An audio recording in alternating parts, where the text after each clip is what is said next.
Türkmenistan'ın prezident Serdar Berdimuhammedow 12-nji ýylyna ýurdun kadyetlerine kadylary wezipe bellemek we wezipeden boşatmak barada fermana gol çekdi. Prezidentin fermana laýyklykda Aşgabat şäheriniň büzmeýin etrawyna, Mara Sewitiniň welayet kadyetine, Mara şäheriniň we Bayramaly etrawyna hemde Lewap welaýatynyň Çärje etrawyna kadylar çalşyldy. Şeýle prezidentin fermany bilen Türkmenistanyň ýokary kadyetiniň prezidiumynyň düzümine täze kady girdildi. Galyberse dahil welayet kadyetiniň başlygy wezipesinden boşadyldy. Türkmenistanyň konstitusiýasy kadylaryň garaşdyrlygyny kepillendirýär. Kadyet häkimetiniň diňe kanuny we konstitusiýa tabyn onaýdýar. Şeýle baş kanuny laýyklykda Türkmenistany döwlet häkimeti kanun çykarjy ýerine ýetirji we kadyet häkimetlerine bölünýär. Olar kanuny görä biri-birinden garaşsyz öz başda hereket etmeli we biri-birini deň agramlaşdyrmaly. Türkmenistany prezident döwleti we ýerine ýetirji häkimete ýol başlyk edýär. Synçylar ýerine ýetirji häkimetiň başlygynyň kadylary wezipe bellemeginiň häkimetleriň bölünşigi ýörelgetine gawat gelmeýändigini we bu ýagdaýyň kadylaryň garaşdyrlygyny kölege salýanyny aýdýarlar. The fact that the president is the one appointing the judges already shows that there's not Kadyet kadylarynyň hut prezident tarapyndan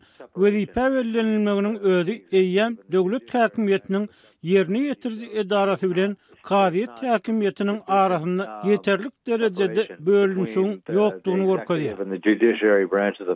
Diýip Azat Ýewropa Azatlyk radiosynyň Merkez Aziýa meseleleri boýunça synçy Bruce Panier 13-nji ýylyna Azatlyk radiosyna beren interwýusyny aýtdy. Insan hukuklaryny goraýjy halkara gurumlar öýleriniň ýyllyk hasabatlaryna Türkmenistana kadyetiň garaşsyz däldigini, kadyet diňlenşikleriniň adalatly geçirilmeýändigini belleýärler. Panier Türkmenistana kadyet işiniň köplenç prokurorlaryň gelen netijesini kanunlaşdyrmak üçin ulanylýanyny, adyl we garaşsyz kadyetleriň ýokdugyny aýdýar.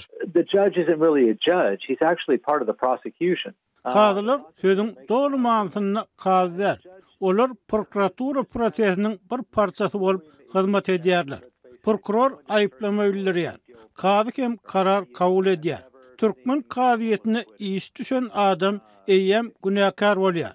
Men hiç hasan Türkmen kadyetini aklanan adam barada eşitip görmedim.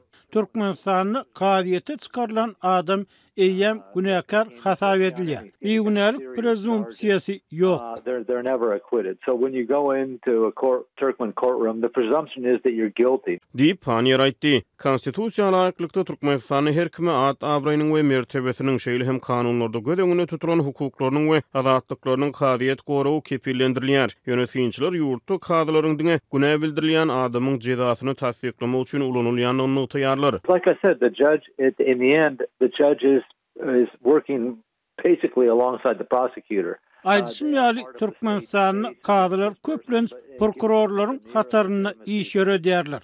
Olar aýyplama bildirýän adama garşy döwletiň gozgan işiniň bir parçasy bolup hyzmat edýärler. Kadylar günä bildirilýän adamyň günäsini tasdiklamak üçin sud işini legitimleşdirmek üçin hamala ähli suutnamalar gözden geçirilenden soň plany günäli tapyldy diýmek üçin ulanylýar. Ýöne bir garaşsyz höküm bolmaýarak wetin. The court made this ruling, but it's not an independent ruling.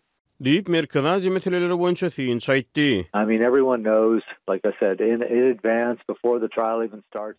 Türkmenistanyň günä bildirilýän adamyň entek kadyet işi başlanmanka kadyete getirilen adamyň günäli tapylýanlygyny hemmeler bilýär.